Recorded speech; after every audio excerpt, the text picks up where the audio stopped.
So, you know the old saying, dress for the job you want, not the job you have? So, I don't love that saying because if it were true, my job is apparently a comfy, cozy troll under a bridge, which I'm not mad about. But I would like to introduce a different saying, a better saying, especially for those of us who are really working on our visibility, our personal brand, and our thought leadership. So, what if you shared content from the perspective of the leader that you want to embody, even if you don't 100% feel like you're there or good enough or whatever enough to do it?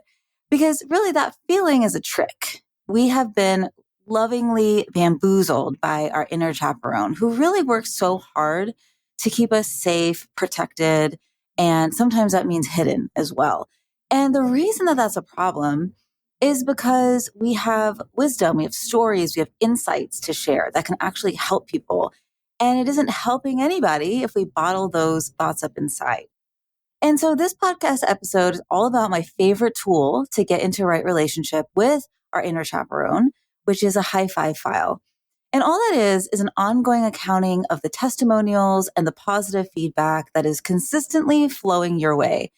And collecting these in one space is not just about tooting your own horn, not that there's anything wrong with that, but it's actually super helpful to inspire ongoing content ideas because then you have a record of the things that your audience and your community is already telling you that have positively impacted them. And you will never run out of things to share if you have a running file of your high five. So my gift to you in honor of Pisces season is a free copy of my high five file template for Notion. That link is in the show notes and you can use it to easily keep track of all of your high fives and just continue embodying the leader that other people already see you as. So keep listening. You're in the right place.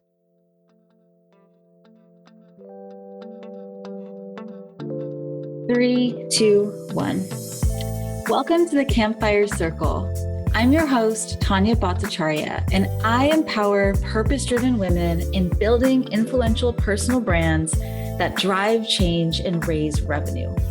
We all talk about getting a seat at the table, but why though?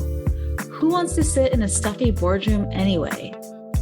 Let's reimagine the ultimate space of leadership as a campfire circle, where we share stories that inspire movements, build brave communities to huddle together with for warmth, and where there is always room.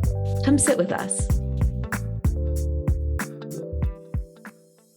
All right, so let me set the stage for how a high five file can boost your confidence and your content. So as a thought leadership consultant and coach, or coach-sultant, if you will, I have worked with people who have never posted anything on LinkedIn before, as well as those who have built seven-figure consulting businesses as go-to trusted voices in their niche using LinkedIn and everything in between. And so overall, I would put the people reaching out to me for support into three categories. So first, I work with folks that I would call emerging entrepreneurs or emerging executives. So they're coming to me because they've been thrust into a higher level of leadership. And so maybe they have just founded a new company or consulting firm, or maybe they've been elevated into a CEO position or an executive director position, or they are just ready to start doing public speaking or launch a podcast or release their first book. And so they need to start building trust and visibility as a face of their work, of their mission, but they don't have a consistent strategy for their content. Or maybe they do, but they're just not getting traction doing what they're doing. And so imposter thoughts and content blocks can come up here because this new level of visibility and leadership it's just new, right? We're stretched out of our comfort zone and maybe we haven't quite found our voice. It feels weird to market ourselves if we haven't had to do it before, maybe at a full-time job, and maybe we feel a little bit out of our element and we're just not really sure what to say because again, it's just new, right? Second, I work with people who are booked and busy bosses. So they have grown their business and there's so much going on that they don't have the time, or sometimes it's not even about the time, but it's about creating the white space in their brain to really pull out and share their unique insights and points of view. So maybe they're posting something right before a big presentation or webinar or conference, or maybe they'll post a picture of something that they went to after the fact, just the picture and like, hey, here I am. But they're struggling to maintain consistent visibility in terms of actually sharing their thoughts, the why behind their work, what it is that they stand for. And so they're not necessarily always getting like aligned opportunities based on what they really want to do in their heart and their soul. And maybe they're having a hard time growing their pipeline with those new people coming in. Imposter thoughts and content blocks come up here because it can do a number on you when it just feels like pulling teeth to turn the wisdom and the opinions that are truly swirling around in your brain into actual content. And, when you're drinking from a fire hose, there's usually so many little gems that are showing up on a daily basis, but you're moving so fast, like there's no net to capture them and maximize them, right? And so finally, I work with undercover experts. And so these people come to me because they are specialists in their field, but they're not as influential as they'd like to be. They work so hard, yet the amount of recognition that they have doesn't match that level of excellence. And I say recognition, but it's not really that's not really the right word. It's not really about recognition or having their name up in lights. It's really more about influence and change-making capacity. It's about having a larger voice to build a movement or awareness around your work and have a larger impact. So imposter thoughts and content blocks come up for this group of people because they're unsure if they really have anything worthwhile to say, even though they're doing this work and creating these transformations for people on a daily basis. And they probably have lived experience in this thing as well. So the other piece here is that so often they don't fit the male, pale and stale model of leadership that we are just so used to seeing and have been fed to us since forever. And so when it comes to showing up and getting visible and sharing our content, sharing our opinions on LinkedIn, a place that is often thought of as just very sterile and very like corporate, like, of course it's scary because it reminds us of the spaces where we have maybe felt like we haven't belonged in the past. So no matter what category you fit into, you are a human being. And imposter thoughts are par for the course because human beings are survivors. Like we are resilient. Like we've gotten here in part because we have evolved to pay attention to, let's just call it negative stimuli or negative information or negative feedback versus the positive stuff that we get on a daily basis. So there's this thing called negativity bias. It's sometimes also called positive negative asymmetry, but it's a psychological phenomenon where humans are more likely to remember that one negative remark that we get, even in an overwhelming sea of positive praise and affirmation. So I want you to think about if that feels familiar to you. Like, is that something that you do? I feel like you're in great company because, we all do it. We all do it. It's part of being human. It's literally human nature to remember these insults or these maybe less than positive things more than we remember the kudos, right? It's human nature to think about the negative experiences in our past more than the positive ones, and then begin to internalize those negative experiences into stories that, we continue to tell ourselves that almost become truth for us, right? And so other than the issue of just our own human suffering, here is the problem in that. People follow the leaders that they know and trust, right? They will roll up their sleeves and jump into the arena to help you make shift happen. They'll invite you to interesting gatherings and panels and partnership opportunities. They'll invest in your consulting offers and your coaching programs because they trust that you can make a difference for them. They will introduce you to their friends and their colleagues and their clients. And just in whatever way they can, they will further your mission. But negativity bias, imposter thoughts, and systematically limited beliefs like perfectionism, they keep us from showing up. And so we leave these transformational opportunities at the table because we're not showing up to the table to get these opportunities. And so I have found such a powerful way to dismantle those imposter thoughts, those perfectionist thoughts, is to really create a culture of celebration around you and in your community. And that's where the high five file comes in. So a high five file is not a CV. It's not a resume. It's not a bio. It's really more something just for you. It's a list or an accounting of the testimonials that your clients are randomly texting you in the middle of the morning, or complimentary DMs from listeners of your podcast or readers of your book.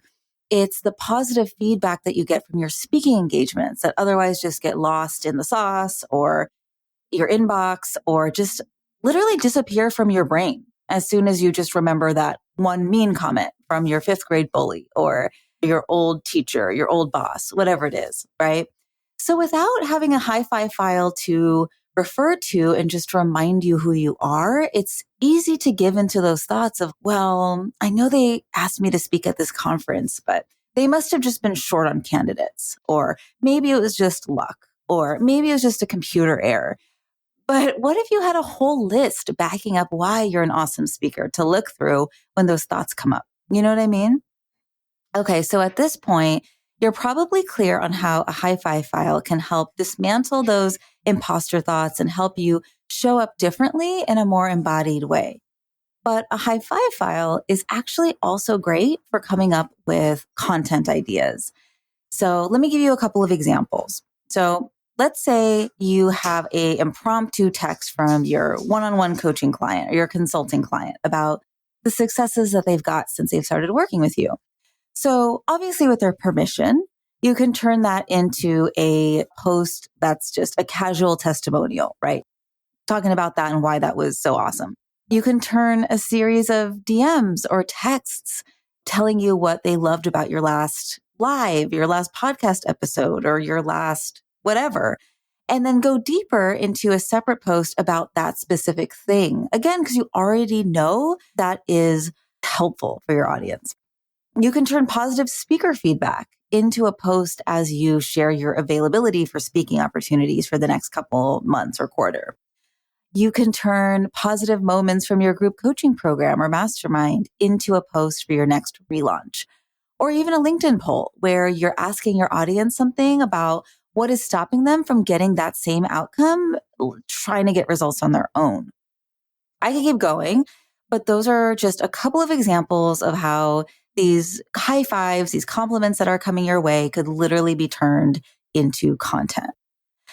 So instead of keeping going, I would love to actually talk about why content is even important in the first place, because we all talk about content. But why does content even help? Why is it important? Let me tell you my opinion about why. When you are consistently showing up with thoughtful content, those posts start to work as a 24/7 marketing team for you. So let's say you post something on LinkedIn and your client likes your post. So that client's colleagues are going to start seeing your name and your wisdom, your thoughts, your opinions come up too. And more than likely, your clients have friends who struggle with the issue that you're helping them with too, right? And you're going to educate and inspire. So one of the cool things about showing up with content is how large your impact and your reach becomes. Out of all of the people who are reaching out and starting to let you know how much your content is inspiring them to think about things differently, or that actually get on calls with you or that hire you, there are probably at least 10 times as many who also feel that way and just haven't had the opportunity to tell you yet, right? And then the third thing is that when people eventually hop on a discovery call with you or send you a message or they're in their first meeting with you, they're already bought in. Like they're at level 7 or 8 or 9 of that relationship building process instead of step 0. You never have to sell someone on what you offer because they already know, like, and trust you through your content, through the ways you show up in the world. And so your discovery calls become fun and easy, like you're actually talking to a friend. And so here's the opposite side of that. Without consistent content, you are potentially missing out on a whole world of second degree connections and potential supporters who don't yet know about your awesomeness. And it's way harder to stay top of mind with friends, with referrals, with just people in your ecosystem, even when they have that perfect fit person to send your way. And the world is noisy, right? The world is loud. It's distracting. It's busy. So content helps us build that top of mind trust. And here's the worst piece. Here's the worst thing that could happen if you're not consistent with your content. Really, your ideal person that you want to help is going to keep struggling with their issue. And maybe they'll never get support at all. It's not just about getting the client. It's about changing hearts and minds at scale. And so if you're not sharing your opinions, you're not impacting the people that you could, right? Who are struggling with the issue that you work on. And that sucks. So to that end, I'm going to actually be taking folks through a LinkedIn content sprint in April. We're going to strategize, we're going to batch, we're going to schedule 6 months of thought leadership content, believe it or not, that will help you stay top of mind with your community and lead to opportunities in sales. I am all about LinkedIn because I have seen how it has democratized thought leadership. Everybody can build an influential platform for our mission and have access to power brokers, decision makers, supporters, potential clients, and just open up doorways of opportunities to solve the problems that we work on. And when I say problems, I'm talking about things like changing the ways that nonprofits build culture, or making the mental health care sector more equitable and inclusive, or helping companies make a bigger impact and retain staff by incorporating CSR, right? There's a billion examples. There's an infinite number of examples, unique examples. But if you have found your way to this particular podcast, I already know that you solve a very specific issue with your own unique take on solution. So friends, let's get your high five file going. There are probably so many examples just waiting in your Outlook archives, your LinkedIn DMs, old surveys from talks and webinars that you've done, or you could just start fresh from today, right? That's cool too. For a long time, I just stuck emails that I got into an Outlook folder, and that was my high five file. But I have realized that I've missed out on a ton of, bits of information that are coming in from other spaces.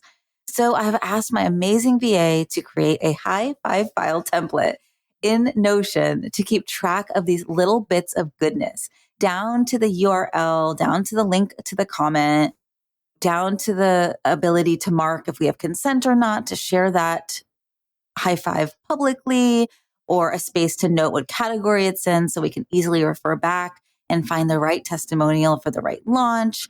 And folks, just why are you still listening to this? Just go to the show notes and download it. It's linked in there. And when you grab it, you will also get a Loom video explaining exactly how to use it step by step. And I honestly think it's the best resource of all time. So I am going to stick that in my high five file. And yeah, the link to sign up for the content sprint in April is there in the show notes as well. So there's a lot of exciting stuff happening, and I'm going to let you go, and I'm looking forward to talking to you soon. Keep on shining. What'd you think? Leave us a review on Apple Podcasts, or even better, reach out and let me know through lumosmarketing.co. Yes, that's Lumos, as in the illumination spell from Harry Potter. Because when you shine, magical things happen. You can get social with me on LinkedIn, and of course, check out the show notes to stay in touch with our guests. Let's talk soon.